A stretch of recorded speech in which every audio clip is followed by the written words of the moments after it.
Hey, coming up on your favorite podcast. Hey, it's a heck of a day out there, ain't it? But in all seriousness, I guess. I mean, I know there's some serious stuff happening in the United States, but again, this is a football podcast, so we're going to try to keep it that way. We're going to try to give you a little escape, little entertainment, because we know podcasts get listened to beyond the day that we record them. So we record on a Wednesday night.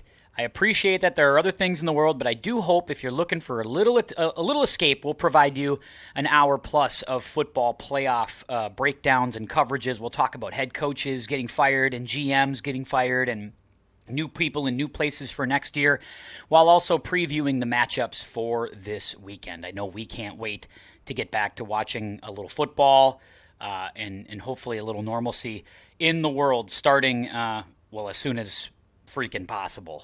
All that and a whole lot more coming up tonight on the pod.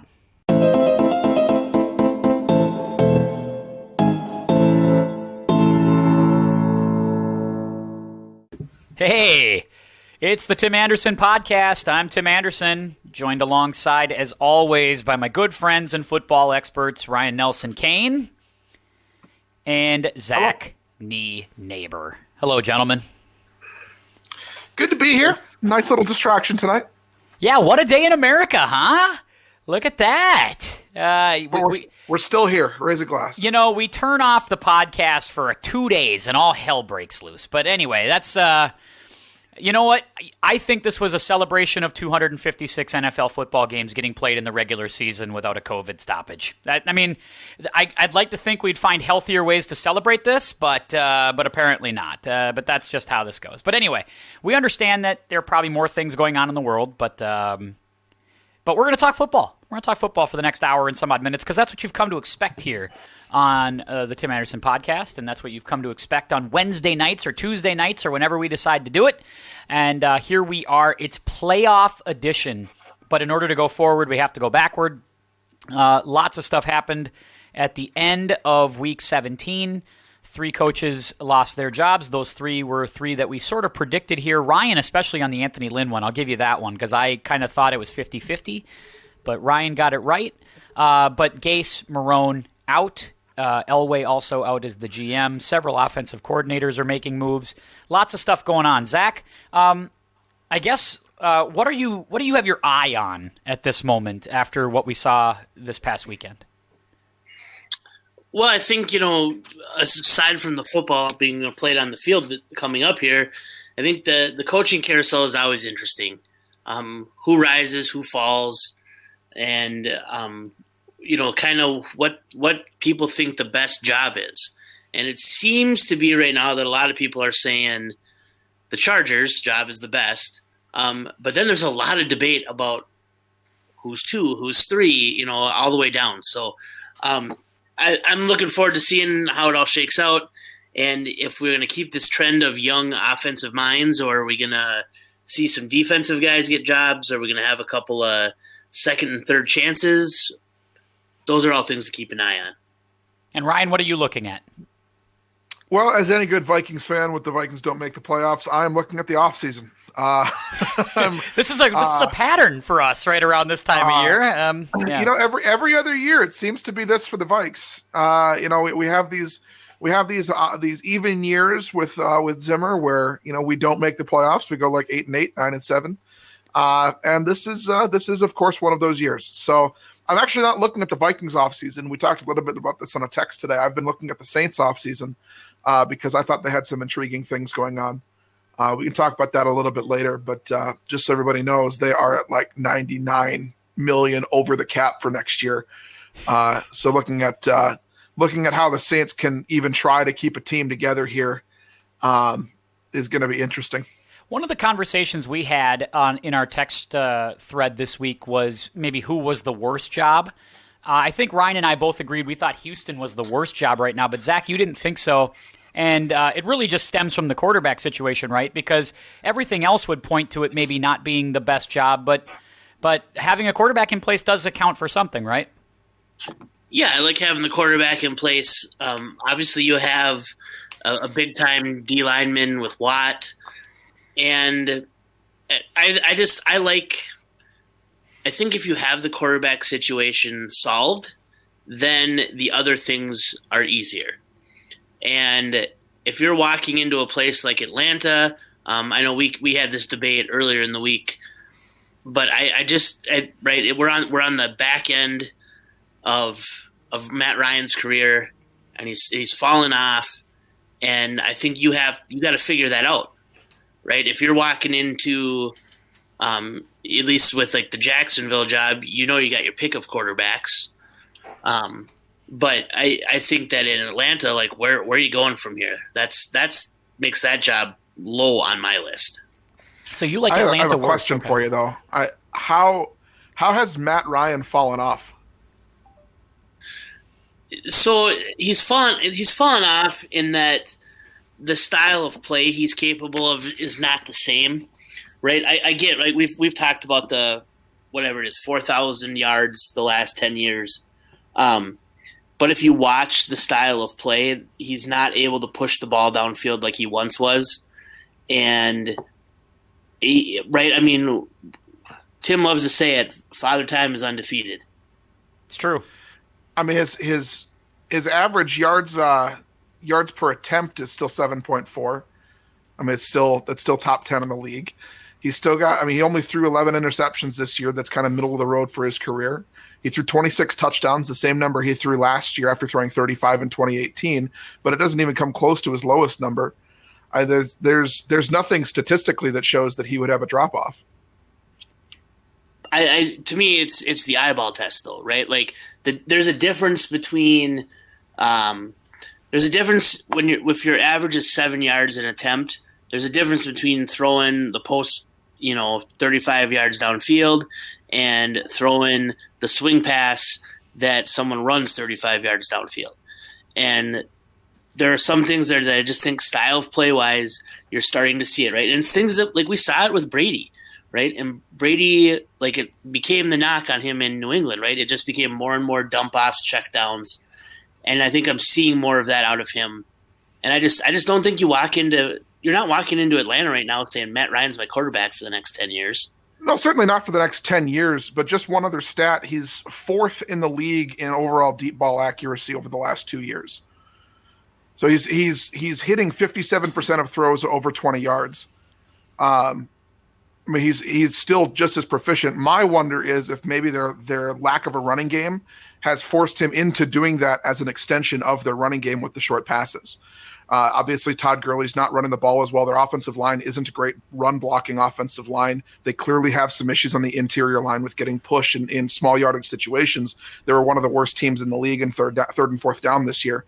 And it makes me wonder if maybe they're using that as an extension of the running game rather than trading for an offensive lineman and allowing Matt Ryan to control the offense, because he is still playing really well when they have to throw the ball.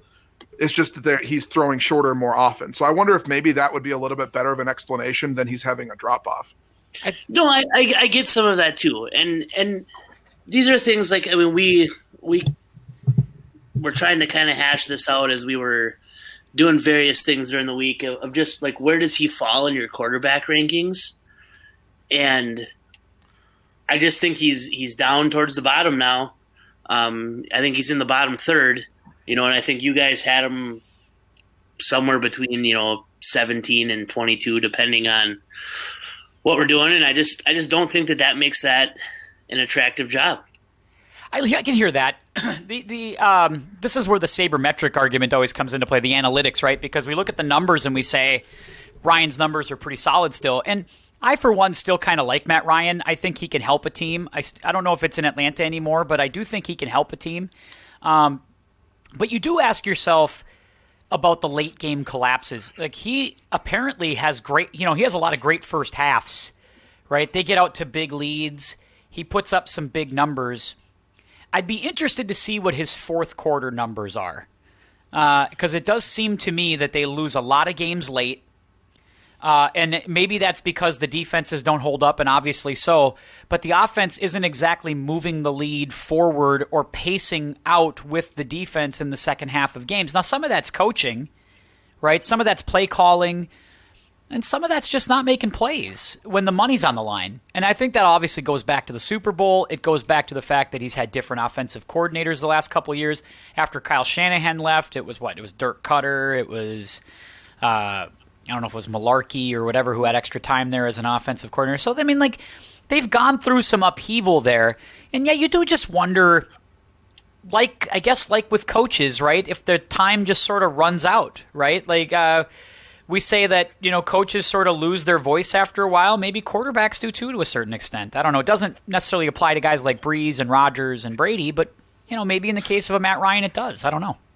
I think if you watch a fourth quarter collapse, a second half collapse like they had in the Super Bowl, it's really hard for a quarterback to keep that legitimacy because he didn't play well in the second half of that Super Bowl, and it was largely on the offensive shoulders that they collapsed because they couldn't move the ball. Outside of that drive where Julio had that incredible sideline catch, they really didn't move the ball very much in the second half. It's an interesting thing in the NFL too, in that now we're having quarterbacks move. Right? We used to have it'd be rare if a starting quarterback of a legit starting quarterback moves somewhere other than the very end of his career, right? Like Montana to the Chiefs, and you had Theismann move at the end of his career. But for the most part, it wasn't main guys that made the move, and now we're seeing that movement more. And we're going to see it again this year because we've talked about, like, Ryan is could be on the move. Stafford could be on the move. The 49ers are going to be looking for a quarterback. What is Dallas going to do with Dak? We're going to go through all this again, and I think there's still, like, that's even, not talking about guys like Darnold, who, they may take a quarterback and he needs to go somewhere else. And so I do find that part very interesting, and I think it's a win for the NFL. I kind of agree. I don't mind when quarterbacks move. When Manning goes to Denver or when Tom went to Tampa Bay, I didn't really have objections. Favre in Minnesota, I thought it energized the fan base when we had that situation happen here. It's kind of cool to see. It's different. And as a Patriots guy, it burns me sometimes to watch Tom play for the Bucs, but at the same time, it does provide instant hope to a franchise that maybe needs it. The question on these guys, because you brought up Stafford as well, how much of the next coach getting hired in those places determines the fate of guys like Matt Ryan and Stafford, and who gets hired? How much does the new coach come in? Does part of the interview requirements, I guess, is my question of, like, what do you do with Stafford and Ryan as the new coach? Do you hire them based on if they want to keep Ryan or Stafford, or if they want to see them go? What goes into that, you think? For me, I think that and this is part of why I think the Atlanta job is more appealing to me, is you have the top 5 pick. You have a top 5 pick in a quarterback-rich draft, and I think that it becomes more appealing because if Matt Ryan's not the long-term solution, regardless of if it's not Justin Fields, if he gets taken by the Jets or the Dolphins, that you're going to have options there at quarterback, whether it's Trey Lance or Zach Wilson at 4. So I think for me that becomes an instant draw, because you have a good offense around Matt Ryan that can play really well. That'll be really good for a young quarterback to learn in. And he can learn from Matt Ryan. But I also think you have a lot of defensive issues too that you have to deal with. But other than that, for me, if I'm looking at it, I think that you plan to move on, but you leave it up to the organization. It really shouldn't be a determining factor in whether or not you take the job, because you're not going to have Matt Stafford for the next 10 years. You're not going to have Matt Ryan for the next 10 years. They're both a term limited solution at this point for both teams. I think you can go into that interview and with, like, hey, here's what I would do if it was up to me. But the key is that you and the general manager, even if the general manager overrules you, you need to be able to go, okay, well then this is how I would approach it if you make that decision. And you have to be on board with it,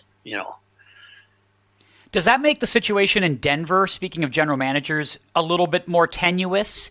Because they said that they would bring Vic Fangio back, But that's all prior to John Elway saying, well, I'm going to go out and hire a GM and I'm going to stop making football decisions and I'm not going to be a part of the draft and I'm not going to do any of this stuff anymore.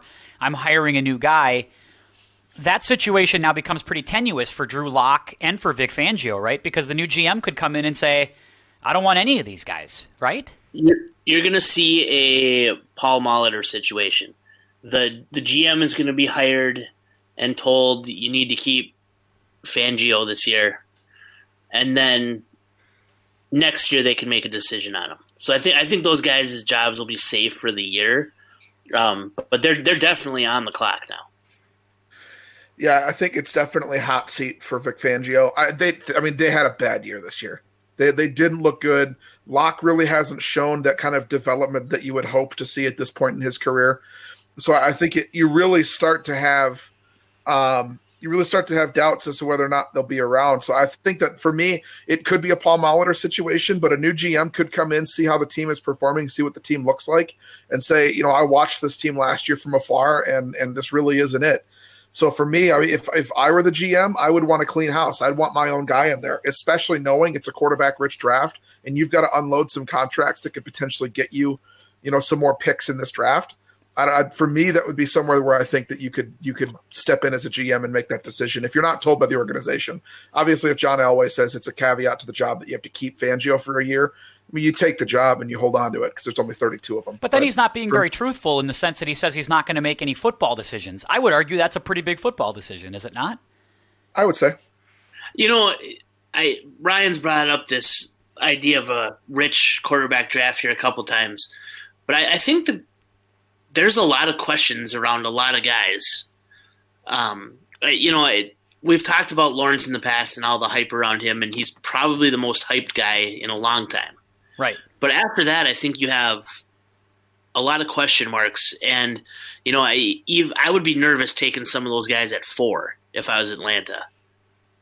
I would argue talent, right, Ryan? Talent rich, maybe more than just like there's upside to these guys, right? They're mobile. Like Fields is an athletic guy that you just kind of love. You love his athleticism and his potential. But yeah, is he a proven commodity enough that you believe in him like that? I think for me, it's less about their immediate impact on the field, with the exception of Lawrence. I think Lawrence is going to be the only one of the group, and maybe Zach Wilson, who steps on the field in the right situation and is immediately effective. I think that if you're taking any of these guys, you're taking them with the understanding that they're a development with like Tim said, a really high upside. So if I look at Justin Fields, I see some accuracy issues, but also some mechanical issues that can get fixed to help those accuracy issues. I look at Zach Wilson, I see a guy who plays in the Mountain West who really didn't play a whole lot of big games, and in big games he didn't look quite as good, but he has a huge arm, and we saw the same thing out of Patrick Mahomes in college. A huge arm, a lot of talent there, a lot of raw material there, and you see that out of Trey Lance too. Maybe some inconsistencies, but really overall, a guy who can be molded into a really good quarterback in the right situation. So I think when I say it's a quarterback rich draft, I mean that if you're a team that has the ability to take this guy and put him in a good situation, I think that it can be a really beneficial draft for you, which is part of the reason that I say that I want Justin Fields in Atlanta, because I think that would be the best fit of the draft as far as quarterbacks to an organization, because he can sit for a couple of years and develop. Zach Wilson too, but that's really what I'm getting at when I say I think it's a quarterback-rich draft. Here are my concerns with Fields, and this is maybe a bigger picture discussion about quarterbacks. I would be reluctant to invest a first-round pick in a quarterback who needs to run the ball 10 times a game to be at his best, right? And that includes Lamar Jackson. And we've seen, right, Lamar has been great at times. My concern is those guys are going to have a shorter shelf life, right? The hits are going to pile up. We've even seen it with Cam, right? Like Cam has had some injury issues, and he's a shell of his former self. And so I don't know that can you get 15 years out of those guys at their highest level like you can with some of the pocket style guys. Did you get 15 years out of Cam? I don't think you did. That's what I'm saying. Yeah. Cam was running the ball, and he's a shell of what he was. And so I'm saying I don't want a running quarterback. regardless of that talent. And I think that's fair, but I also think it would fit a certain situation. I think Kyler Murray's going to have a nice long career, but he doesn't run the ball a lot. He can run the ball. I think that it's more of a Russell Wilson mold for me, right? It's an option. It's a tool, but it's not something you rely on all the time. Part of the reason that Russell Wilson stays healthy so long is he's able to run the ball around, buy himself time, throw the ball away. He doesn't take huge hits. It's a judgment thing. Cam Newton took a bunch of hits, and that's part of the reason that his shelf life was so low. But you look at someone like Russell Wilson, who plays a similar type of game as far as running the ball, but he's not taking those huge hits. So would you say, though, that Justin Fields is more Russell Wilson, or is he more Lamar Jackson? I think it's hard to compare. I think it's at this point it's hard to say, just because in Ohio State's offense, they run that run option system. And it's part of the offense to run the ball like that. I would like to see him be more like Russell Wilson. I think he can be. He's got the arm and the accuracy to do it. I think, especially on those short to medium throws, he'd fit really well in a system like that. Honestly, he might fit well in a system like San Francisco that runs that. Like I said, Atlanta. The concern that I have is that he is going to get put in a situation where he's forced to run the ball a lot, where he's maybe on a team like New York that.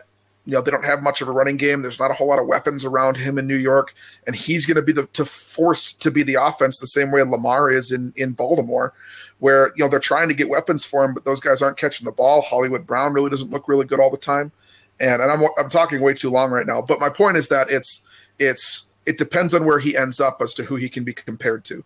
Yeah, Hollywood Brown has looked better too in the last 4 weeks. Yep. Just to wrap it up too, the other option with it too is you go, hey, I'm going to draft him and I am going to run him into the ground for 5 years, and I'm fine with that. Yeah. If that gives me the best chance to win and I can load up in that time frame, then so be it. That's the Robert Griffin III approach, right? Where you gamble on the guy's upside, you run him like crazy. If he gets hurt, he gets hurt, and you go with it, right? I mean, that's unfortunately that's the. I think it really just depends on who gets some of these jobs, right? I think we all know that as soon as you go to Jacksonville, it's, you're going to take Trevor Lawrence no matter who gets that job. It doesn't matter what coach you hire there. You know what they're doing. But I think every other place has that variable of what does the owner want? Does the owner want that defensive-minded guy or a player's coach, or do you want more of a disciplinarian type? And that changes who you draft as well, right? Like if Robert Saleh, who is like the ultimate rah-rah players coach guy, if he goes to Detroit, they might say, we're fine with Stafford for another year. Let's go draft some of these guys. Let's go get this piece. Let's go get this piece instead in the draft. But if it's an offensive guy, if it's an Eric Bieniemy might want a guy that fits more like what Patrick Mahomes kind of does, right? I mean, that really is where the coach comes in. All right. I think the GM is a big factor in that too, but I'll leave it there. Yeah, I like that. Interesting. We'll have to keep an eye on Denver. Obviously, one GM job that did get filled. Just a quick heads up for folks listening in. I think it was Cesario from the Patriots got the job in Houston. He's the new general manager in Houston, and he's got a mess on his hands there because he's got one asset in Deshaun Watson and no draft picks. Miami's sitting pretty in Houston's draft pick spot this year. So that's a tough spot to walk into. Good luck to you is all I got to say to that. Let me ask you about Philadelphia, because that was obviously the big story of last weekend. It appears to me that I think Doug Pedersen might have moved himself into first coach fired contention next year. I'm very concerned about – first of all, I'm of two minds, so I want to hear what you think about what happened too. I'm of the one mind that says – if New York's frustrated about it, if Dallas is frustrated about it, so what? You were 6-10. You had 16 games to do something about it. You didn't do it. If you're depending on Philadelphia to win the game for you, you get what you get. So I don't feel guilty or bad for the Giants or sad for them. But the other mind that I'm in says I feel bad for the veterans of Philadelphia, because you know this as a coach. Both of you do, and I do too. The one thing you always ask of your players is like, I just want your best. All I want is the best you have. Like, just give me your best effort today, and I will accept that. That's always what we say. But inside that tacit agreement is this notion that you will also get my best in return. And I think like he asked the players of Philadelphia, the Jason Kelce's, the Zach Ertz, those guys in a meaningless game to go out and play and give 100%. And in the fourth quarter, he didn't. And I think that stuff looms large on a team. And I think Pedersen might have overplayed his hand. And I guess, I don't know. I mean, that's the two minds that I'm at. Are you wrestling with similar thoughts, or do you have something different, Ryan? I'm wrestling with it a little bit because on the one hand, it's really easy to look at it and say, well, I mean, this is blatant tanking. It's clearly and obviously that they didn't care enough to win the game, so they pulled Jalen Hurts out. There was no question that once Nate Sudfeld went into the game, Philadelphia was conceding it. The way he played, the way they called the game, they were conceding that game. And, what really bothers me, I think, just from a coach's perspective, it bothers me that you talk all year about how you play to win the game, you want to win the game, you work hard to win the game. And at the last moment of the last game, you're not playing to win the game. And you got a shot at it. You know it's within reach. You can win that game. And you sit your starting quarterback. And you start your third starting quarterback of the year. And to hear that, and then to also hear the reports now that Jalen Hurts wasn't happy about it. No, you could see on the sidelines he clearly wasn't. He was. They shot him, and he said it isn't right. I mean, he was. You could tell he was. And Jason Kelce was visibly upset. You could see he was upset. These are the moves that lose a guy a locker room, and these are the kinds of cute little things that coaches do that lose them locker rooms. Doug Pedersen ain't Bill Belichick, right? He doesn't have the credibility to do this the way that Belichick might have to do something like this. Right. If Belichick did this, where you're going to be 6-10, you've got your starting quarterback in there, Cam Newton's in there, and Bill says last 2 minutes of the game we're going to pull the quarterback. Nobody's going to question it because it's Bill Belichick, but we're questioning because it's Doug Pedersen. And you lose the locker room. You lose a guy like Jason Kelce, you've lost the locker room. You lose a guy like Carson Wentz, you're probably losing the locker room a little bit. These are popular guys in Philadelphia's locker room. These are guys who have been around for a while, and you're losing them. And it's hard to come back from that as a coach. I just think he's making more work for himself. And for me, that's the hardest part. So, Zach, you're a coach. Your thoughts on this one? Okay. Here's why I'm not as offended by it as most people are. Okay.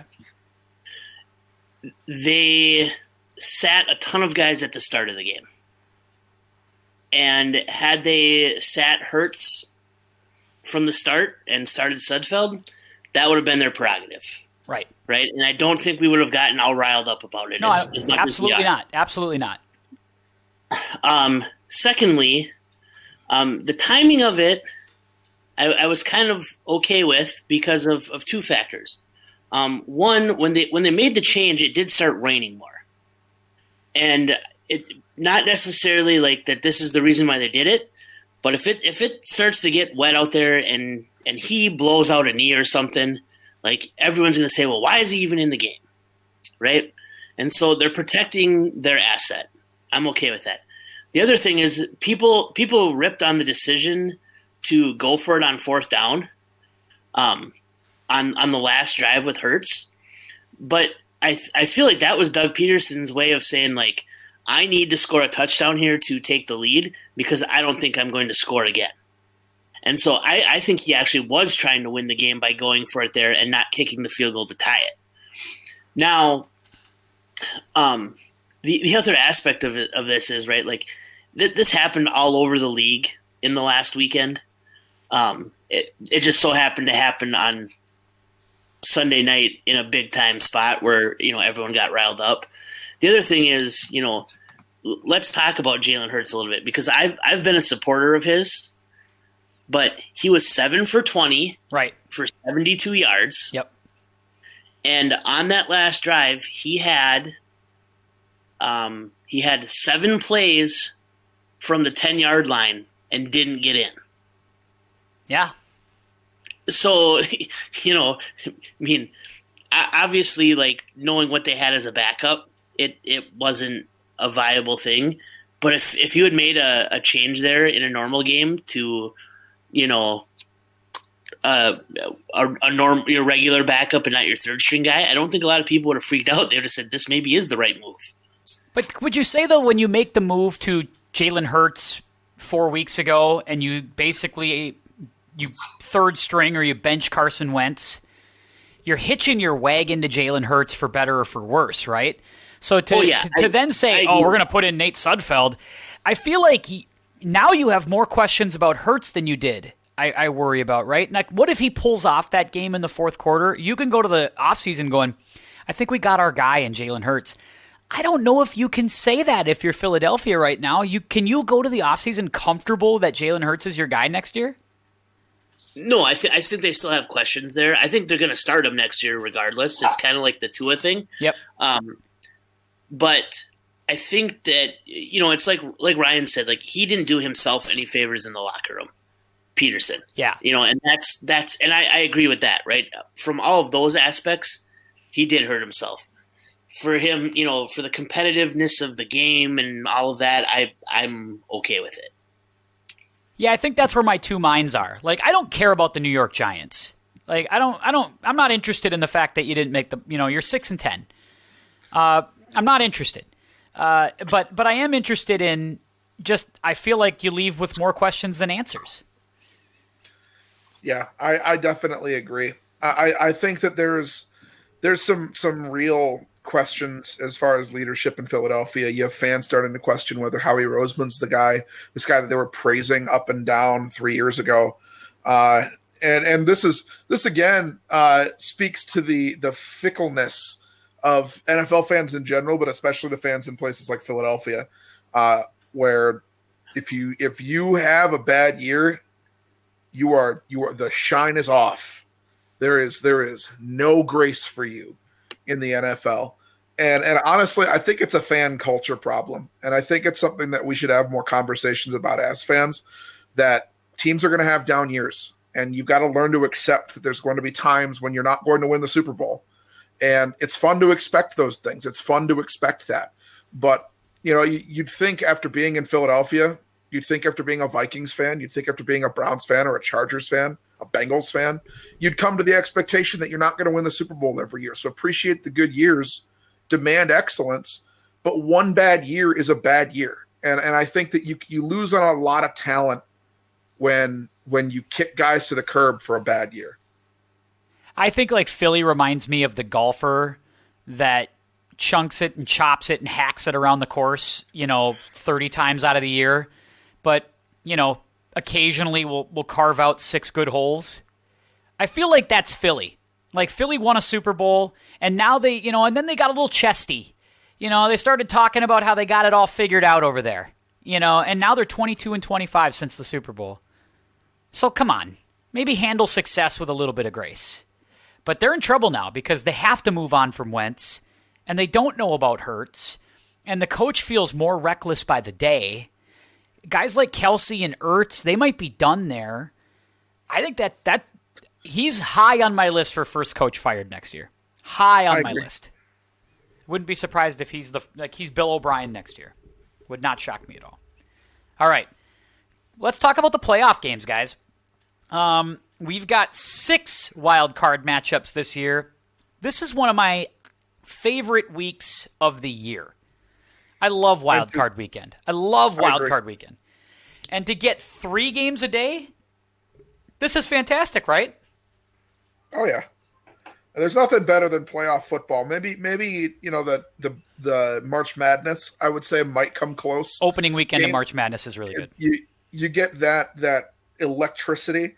Well, there's nothing better than playoff football. This is when the players really start to shine. This is where legends are made. This is the best. I know I am extremely pumped about the extra game and getting to watch another Bears game. Now, I have to say, I have to point out something for the good of the pod here.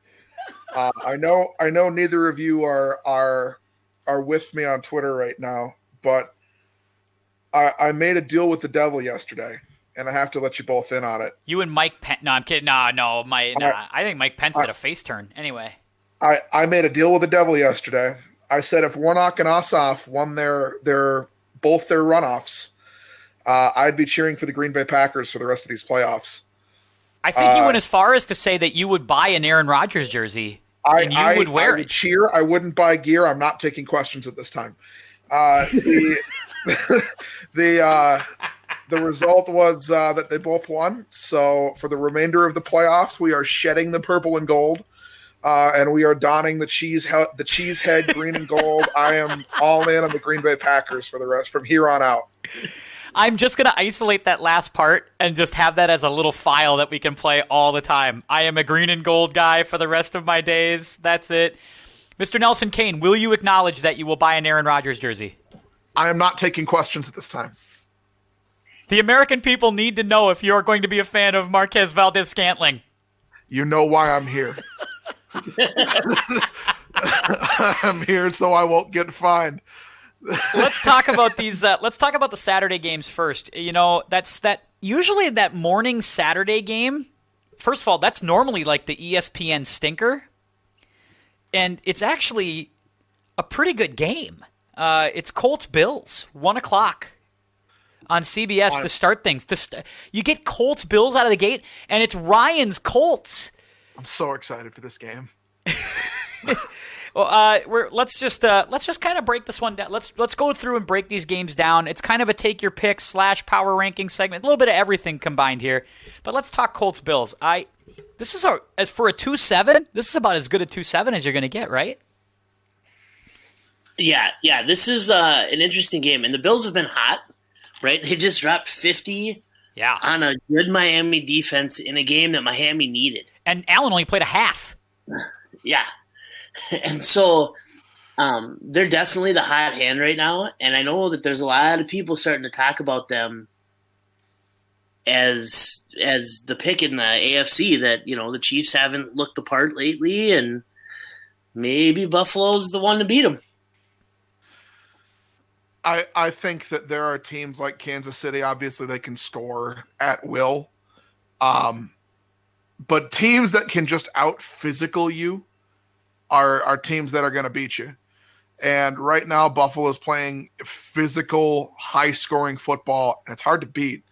Now, look, I know I've been on the record as being a bit of a Colts backer this year. No, nobody's ever heard you say that. No, nobody thought that. Nobody does. Would accuse me of having grown up in Indianapolis.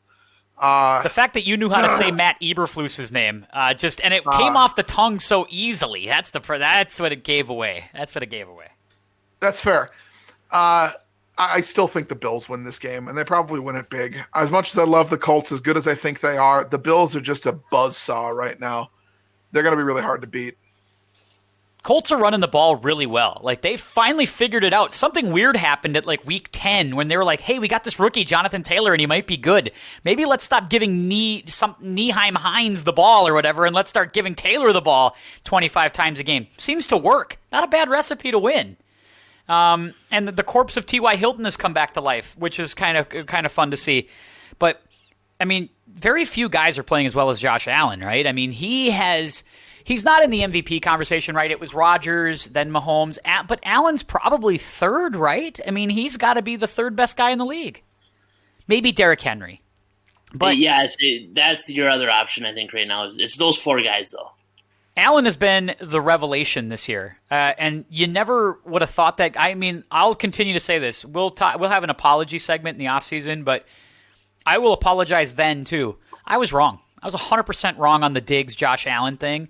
I joked that Stephon Diggs is really going to hate it when a guy with a 50% completion percentage has to throw him the ball. He caught 127 passes this year.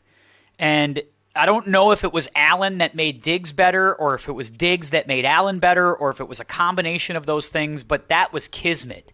It just seems like those two are really they are fun to watch right now. So we have to find some music or something that we can put over for an apology segment, because I need to apologize. If you go back through my tweets, you'll see it. I did not like Josh Allen coming out of college. Why don't you run an immediate search on that, Zach, so we can get that out there?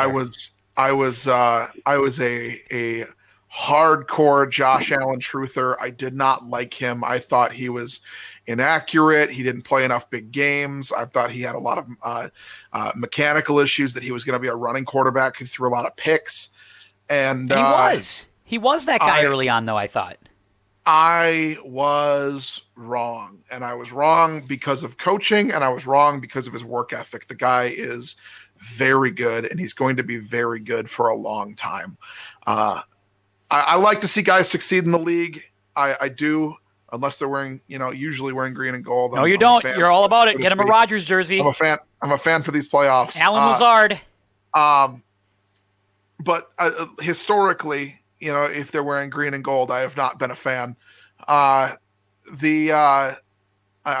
I'm happy to see him do well, and I'm happy to see Diggs in a situation that's good and tenable for him.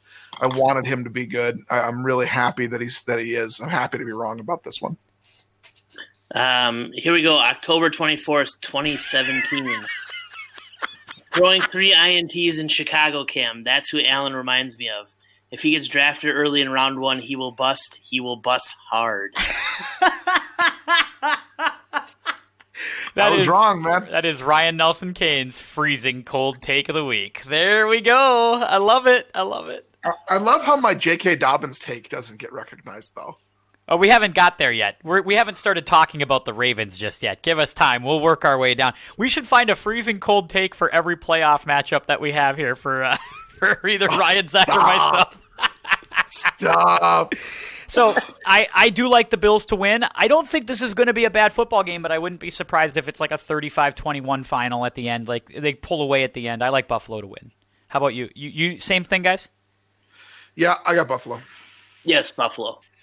All right, next game. It's a 4:40 Eastern time, so 3:40 Central Minnesota time. It is the Los Angeles Rams, led by the great John Wolford, potentially, taking on the Russell Wilson Seattle Seahawks. 3 versus 6 matchup. It's on Fox. Wolford at times looked serviceable. At times I thought, especially early on, looked dreadful. But at times made plays and got them through that game when they pretty much had to have it. I mean, it looks like he's going to play, right? They're not going to put Goff in there this quickly with his thumb injury, are they? I don't know. I hope they don't push him too hard, but man, it's going to be hard to win a playoff game without your starting quarterback.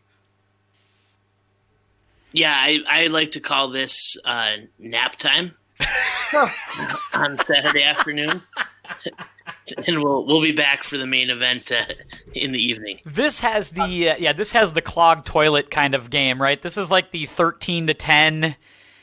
Neither team can gain 10 yards. There's like 8 first downs total in the first half. It's just a punt fest early. The benefit for LA is they're going up against what might be the worst defense in the NFL. And they've kind of figured it out Seattle. lately, you get Seattle's offense against LA's defense, which might be one of the better matchups this weekend as far as sides of the ball. So if you're looking for a reason to watch the game, I mean, LA is not going to have a whole lot of resistance with the backup quarterback. And I mean, you've got Russell Wilson versus Aaron Donald, Jalen Ramsey and crew. So that could be fun, I guess. So the good news is, Zach, you have a couple of young colicky babies potentially that you could just turn that game on and right to sleep. I think they'll go right. They'll go right to bed. Have no problems getting them down for a nap in the afternoon. That would be beautiful if you could get them both to nap at the same time. Well, good luck to you. I like Seattle to win this game. I think it's going to be like I said, it's going to be just a crap sandwich of a football game, but wouldn't be surprised if it's, like I said, like 17-9 or something like that. Especially if Wolford starts and plays. It's going to be one of them games. Ugly, but it ain't how, it's how many. You got to win 4 games to win the Super Bowl, and that's what the Seahawks have to be thinking heading into this game. So I like Seattle like 17-9. Yeah, I think Seattle will win. It'll be a little bit larger of a margin just because I think it'll be close early, but through the course of the game, the field position will just wear on the Rams. and Seattle will start to cash in late and really, really pull away by the end. Yeah, I'm with both of you. Especially with Zach here. I think that the time of possession is going to end up being an issue in this game. That LA's defense is just going to be on the field forever. And I worry that even as talented as they are, they're not going to be able to hold up with the speedsters and the arm of Russell Wilson, DK Metcalf, and Tyler Lockett in this game. So I've got the Seahawks. If we're throwing score predictions on it, I'm going to go something like 31-13, something like that. Wow. So that's the thing. I don't think Seattle's had trouble scoring. Like the last 5-6 weeks of the season, they've been averaging like 225 yards through the air. Like they haven't moved the ball as well as I would have thought they would have. It's interesting. Okay, the nightcap. Now this is exciting. You get Tampa Bay on the road at maybe the worst field in all of professional football, FedEx Field, and they play the Washington Professional Football Team on NBC. It's 5 versus 4, but it's really not that. It's 7-9 versus 11-5. What do we got for this one, guys? First of all, the worst field is Soldier Field. Well, Soldier Field's pretty bad. It's slow, but it feels like a lot of legs get left on the field at FedEx Field. That's the problem. True. That's fair. Okay, so the interesting thing I think that came out this week was that the Washington football team is talking about rotating quarterbacks in an effort to keep Alex Smith healthy for a full game because his leg issue. It's not the leg that he hurt before, but his other leg is bothering him, and they're worried that he's going to be able to be mobile enough. And that just seems like a huge mistake to me. Yeah. And here's why. What is your punishment if you play a guy and he hurts his leg? The punishment is he's got to come off the field, right? You can't use him. So you're simply like self-inflicting that wound right away by saying, well, we're just going to use him every other series. Like, what if you bring him out there and he feels okay? What if he can play all, 80 snaps or whatever it ends up being? It reminds me of a basketball game where, the guy picks up 2 quick fouls in the first quarter and they sit the guy down for the rest of the half. Yeah. Like, why?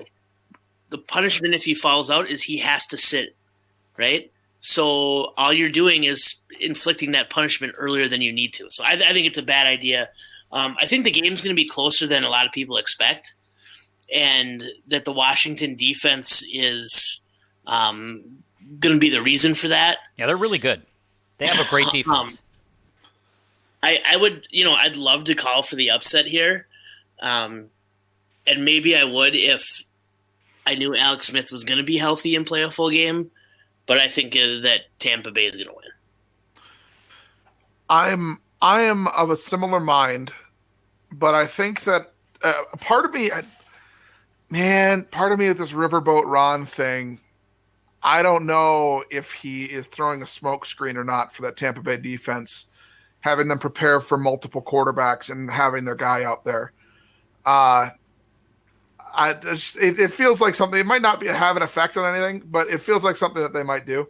I know that I would spend hours up at night worrying about Tyler Heineke. He brings a different element to the game. Is all I'm saying. It could be like. Couldn't it be like the Los Angeles Dodgers? Like he's Dave Roberts. Like, you know what I'm going to do? I'm going to play the game backwards. I'm going to throw my closer in the first inning, and then all of a sudden in the fifth, bam! Here comes Clayton Kershaw. Could he, he's maybe asking Taylor Heineke, just get me to halftime and then I'll bring in Alex Smith to close the game. Wouldn't that be, that'd be something interesting. This could be one of those situations where, we get to the third quarter, he's been rotating quarterbacks and oh my God, that's Dwayne Haskins music.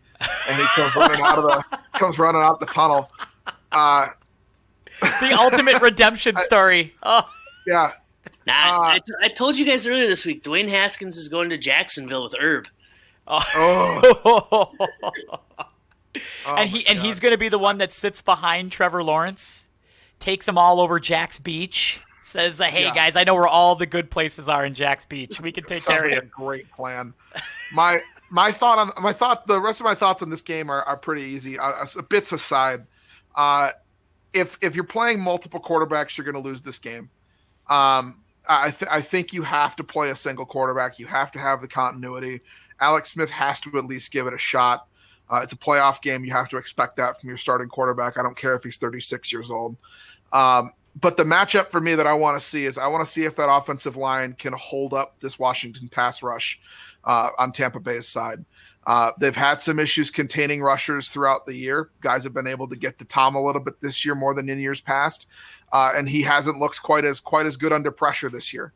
So it makes me wonder if maybe this is a game that could turn on a defensive touchdown if that opportunity presents itself for Washington in a close game. And I think ultimately Tampa Bay can win it. I think that they're the favorite for me.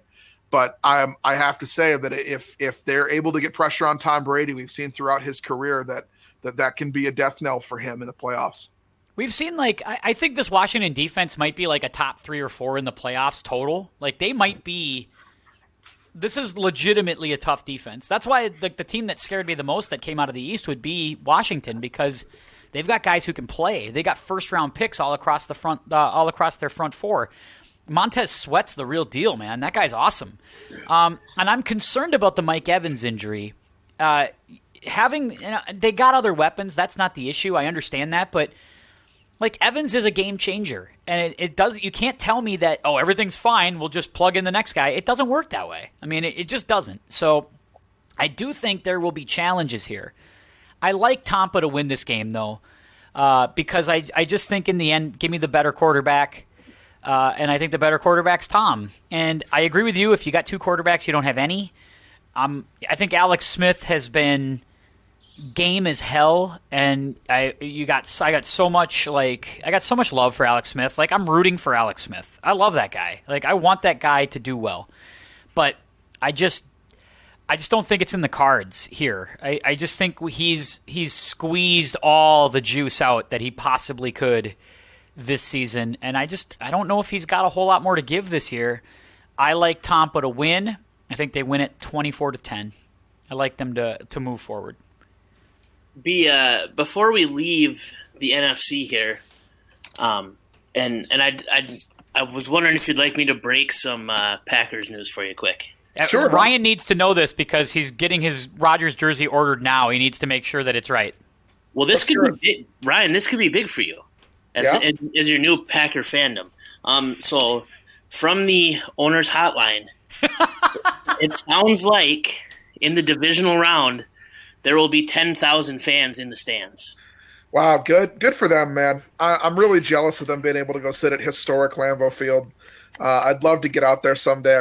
I've never gotten the chance to go cheer on my Green Bay Packers. You want to go out there, though, don't you, Ryan? You'd want to go out there and watch a game. Like, all bits aside, yeah, absolutely. I'd love to go to Lambeau. I've never seen a 1920s relic so well kept. I'm just kidding. He hasn't seen a lot of guys pee in sinks, so that's kind of a thing. Like, he needs to see somebody peeing in a sink. Now, Zach, you've been there many times.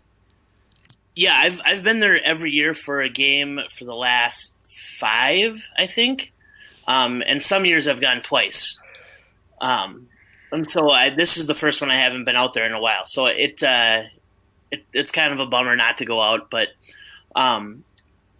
maybe that's a road trip next year, and we do the pod live from Green Bay. From Green Bay. Oh, how good! We'll go to Brett Favre's Steakhouse and just do the pod right there. It sounds great. Well, I got some bad news for you. Brett Favre's Steakhouse is closed now. Is it Aaron Rodgers' Steakhouse?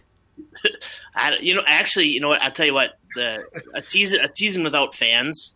The steakhouse closed before the COVID stuff. Yeah. But the season without fans has really hurt that town. Oh, I believe it. There's a couple of stores that have closed that basically, I mean, they just do all their business on game day. So it'll be interesting to see kind of how that town evolves here, and if other things take up the place.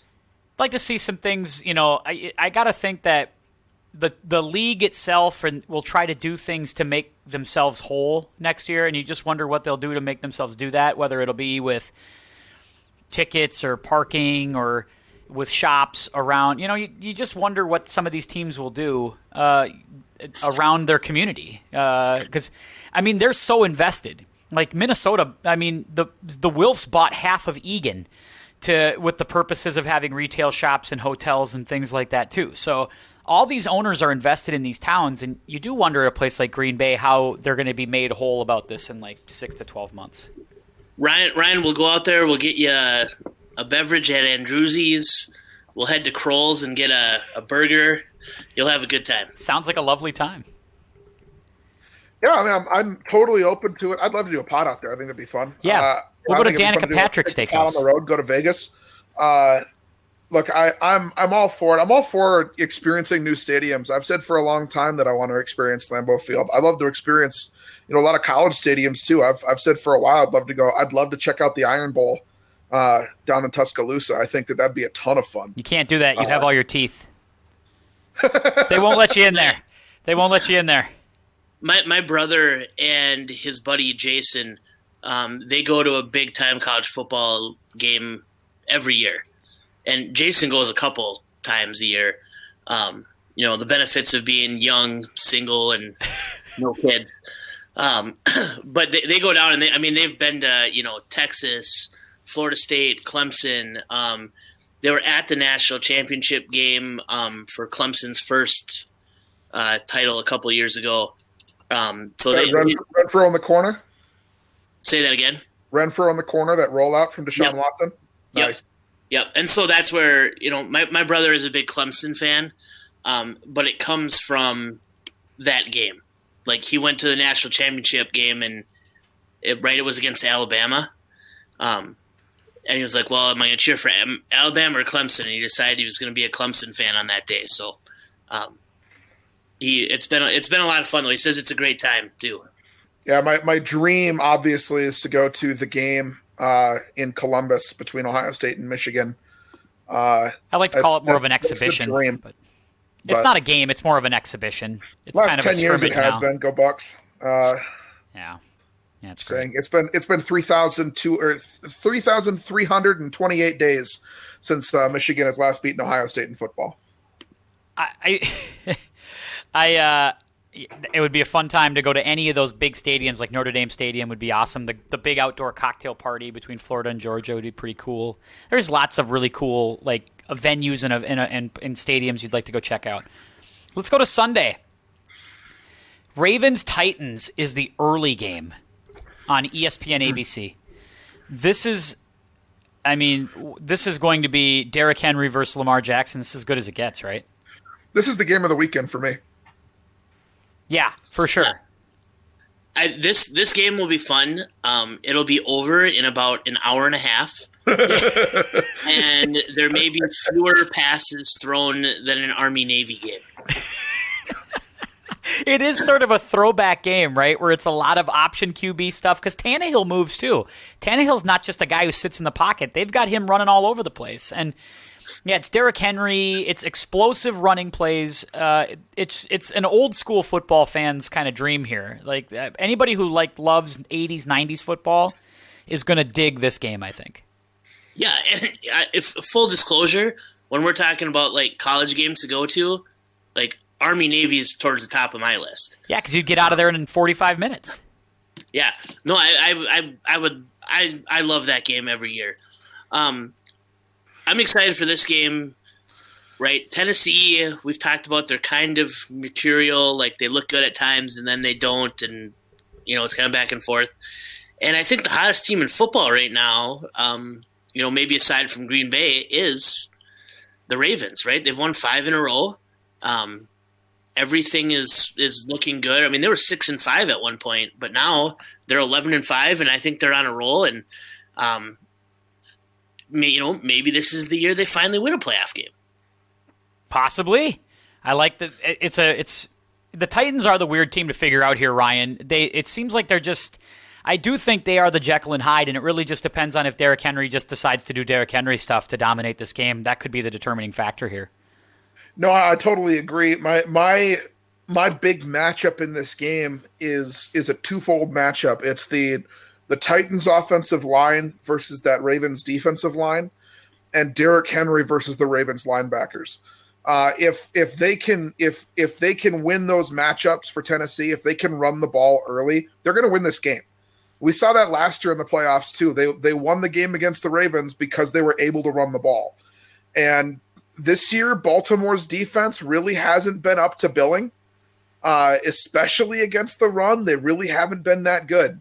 So I have some concerns if I'm Baltimore. They've played better down the stretch, but I have some concerns if I'm Baltimore going into this game, seeing especially how Tennessee played in last week's game, just running all over the field. Okay, time out. You're concerned about the Baltimore defense? Yeah. How many NFL teams have given up fewer points than the Ravens this year? None. One, the Rams. Oh. And that's only by a couple, right? I feel like this is the game for the Ravens to win, and kind of get off that playoff schneid, and then possibly keep rolling here. I mean, the AFC playoffs are going to be crazy. I feel like it's going to be competitive games all over the place. I'm taking Baltimore to win. The one thing they have to make sure they do is it can't be like last year where they're down 14-0 right out the gate. Yep. I agree. And because that changes they panic, even though they maybe don't need to. And that's the one thing that Tennessee is good at, right? Vrabel does not panic. If they fall behind, they stick with that run game and do what they do. And it's worked out okay for the most part, right? I mean, I know Green Bay kind of shut them down, right? It's weird saying like, oh, we held a guy to 98 yards, we shut him down, but other than that, I mean, it's worked for them for the most part this year. But I think Baltimore is going to win this game.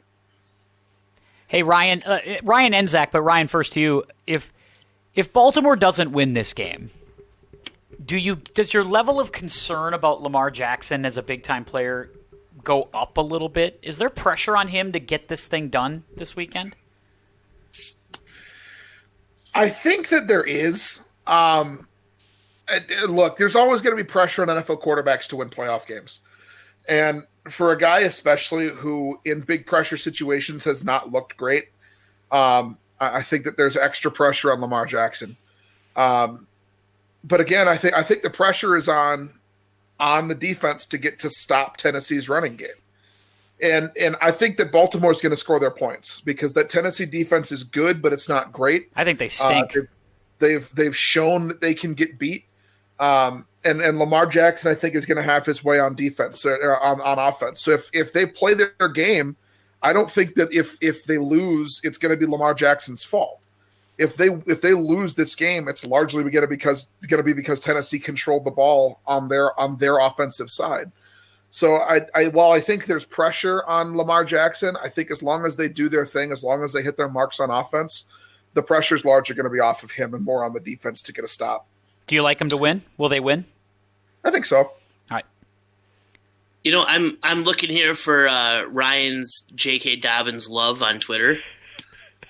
And I mean he's definitely positive on him, but a big shout out to him because in September of 2019, he said the Ravens were going to draft him. That's pretty good.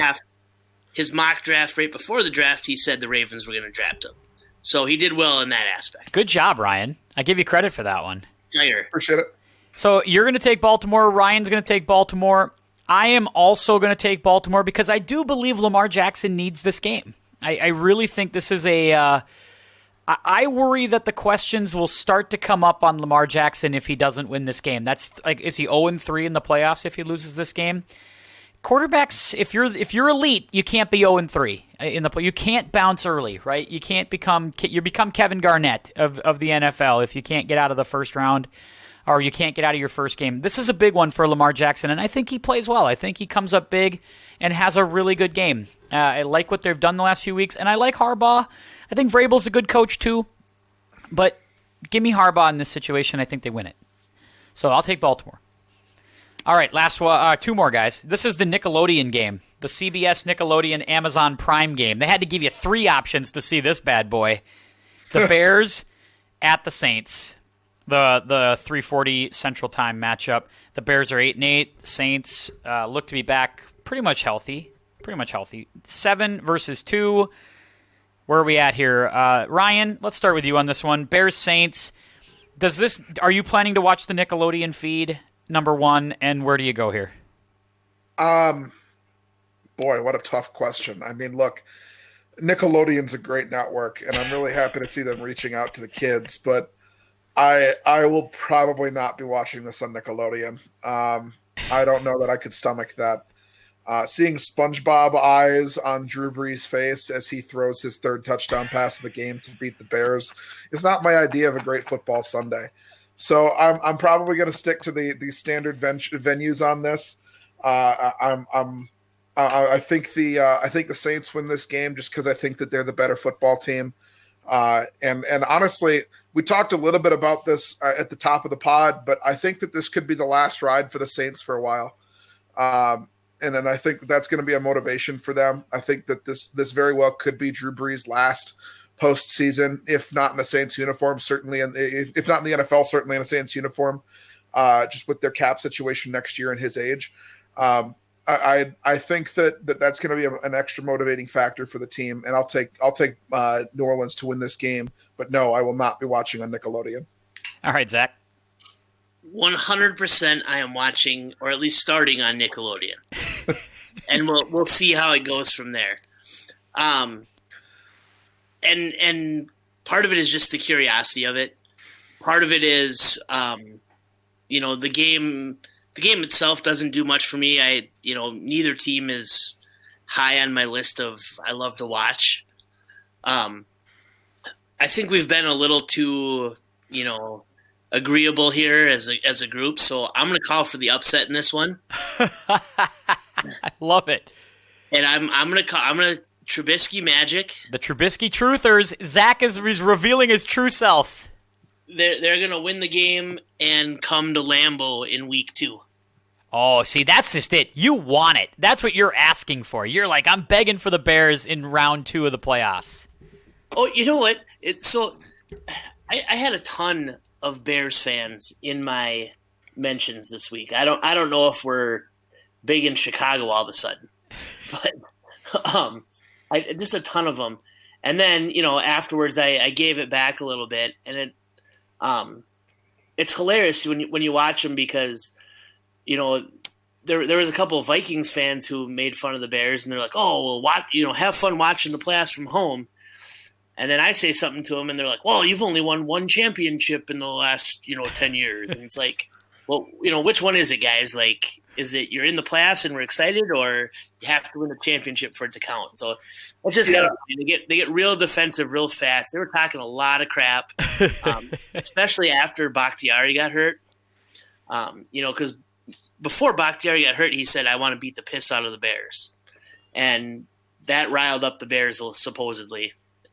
Couldn't tell by the way they played this week, but and so they got all fired up, and that game was it was close early, but man, did Green Bay look good on offense again against a supposedly really good defense. Yeah, I'm man, I have taken so much crap over the last 24 hours from LA Chargers fans who I didn't know were a fan base because I made a joke about Justin Jefferson winning the Rookie of the Year. Those folks are sensitive. I hope we don't ever get a big Chargers following on this podcast and they hear me say this, but them folks are sensitive. I thought that there were some fans down south that were bad. These Bama Clemson fans being real salty. But, man, these Chargers fans are sensitive. These guys did not want to talk about Justin Herbert maybe not winning Rookie of the Year. Goodness gracious me. I'll take all 7 Chargers fans to join my show. I'd love to have them here. They're more than welcome to. I can't wait to hear what they have to say. I'm going to take the Saints to win this game, just for the record. Because Look, I think you're going to see SpongeBob eyes on Trubisky. The problem is that it won't be SpongeBob's eyes. It'll really be Trubisky's eyes. I just think that, and look, I'm not as down on Trubisky as a lot of people are. I actually think the guy can play given the right situation and the right circumstances, and he has a skill set that I think works in the NFL. It's just not there right now, and the Saints are just going to eat him up. I just think the Saints are really, really good. I I wasn't sure if I bought the aesthetics of them all season, but they just kept winning games. And now this is where Sean Payton, this is where having a big-time coach makes a difference.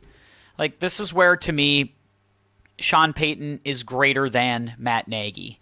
And credit Matt Nagy. He found a way to circle the wagons and get the Bears in the playoffs and ruin our elimination chamber. But other than that, give me the Saints to win that game. So Saints win. They move on. Last game, guys. Browns, Steelers, the third time around. This is the rubber match. Big Ben back on the field. And as you were saying in our little text thread today, Zach, this might be it for Big Ben, the way he's making it sound, huh?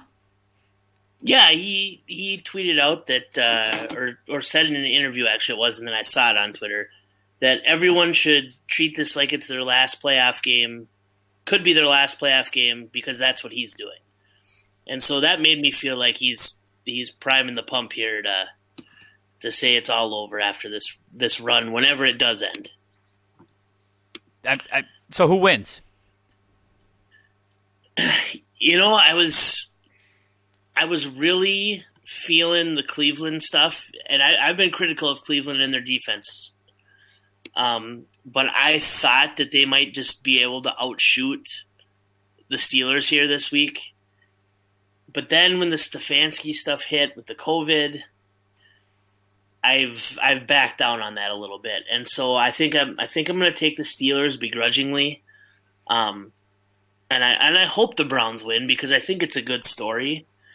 And it would be great for Stefanski to be able to coach a game in the playoffs next week.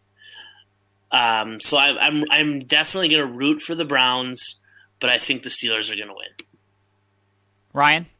I'm on the same boat. I think it's going to be hard to win without your head coach. I would love to see Cleveland win this game. For the city of Cleveland, I would love to see them win this game. I think that they're a fan base that deserves it. But I think Pittsburgh's going to win the game. It's just going to be so hard to overcome, and they've clearly found their deep ball. I just don't see it happening. Missing as many presences in the sideline as they're going to be missing. It's not so much that it's Stefanski missing the game. It's the fact that Mike Priefer's the acting head coach. That's a hard pass for me. I'm telling you what, like, I don't want that guy to have a modicum of NFL success as even an interim head coach. Screw that guy. They can go ahead and lose that game by 30, and I would be all right. I would do the old Woody Hayes bit.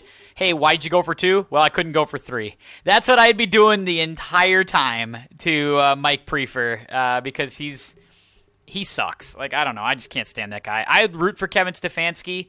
I like what they've done. Baker Mayfield's been a lot better. And again, this is what leadership can do.